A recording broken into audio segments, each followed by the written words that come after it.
வணக்கம். அதிகாரம் புலான் மறுத்தல். குறள் 254. அருளல்ல தியாதெனிற் கொல்லாமை கோரல் பொருளல்ல தவ்வோன் தீனல். அருளல்ல தியாதெனிற் கொல்லாமை கோரல் பொருளல்ல தவ்வோன் தீனல்.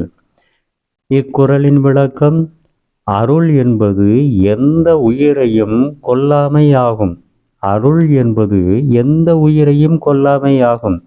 அருள் இல்லாதது எதுவென்றால் உயிரை கொல்வது ஆகும். எந்த உடலை உண்பதும் முறையல்ல. அருள் இல்லாதது எதுவென்றால் உயிரை கொல்வது ஆகும். எந்த உடலை உண்பதும் முறையல்ல என்று எந்த உடலையும் கொன்று தின்பதை முற்றிலும் கைவிட வலியுறுத்துகிறார் ஐயன் திருவள்ளுவர். நன்றி.